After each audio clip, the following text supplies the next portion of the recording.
The most significant event in my life that led me to pursue a career in funeral directing was my grandmother's wake. My grandmother had died very unexpectedly, and my entire family was shocked and grief-stricken.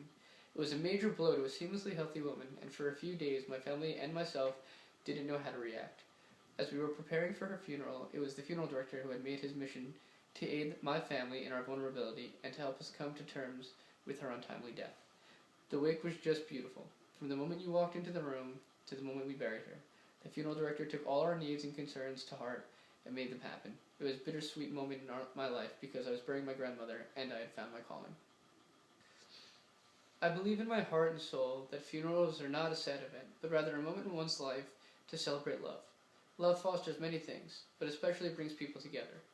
Funerals are meant to honor and find peace in our love for those that have passed.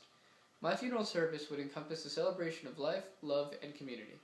I'm a very empathetic person and would sit down to get to know the families and the life of those they lost.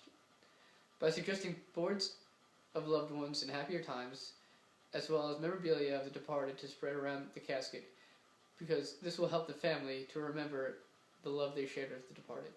No request is too small. For instance, if there was a family whose departed loved motorcycles, I would suggest a metal casket and wheel the person's motorcycle into the funeral home and place it aside the departed. This highlights the love of the departed's passion, as well as the love that streams through the family. Leading comes from within.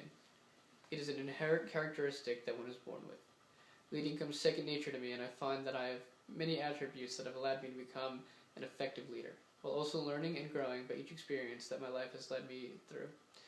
Recently, I've become president of the Mortuary Science Club at my school, and have found my leadership traits help others to embrace change because change starts with oneself. Funeral directing involves change because families must learn to cope with the loss of life that undoubtedly changes another person's life in dramatic ways. Change is a big part of leadership. In order to lead others, you must be able to instill a thirst for the unknown and challenge others to find the good that change can bring.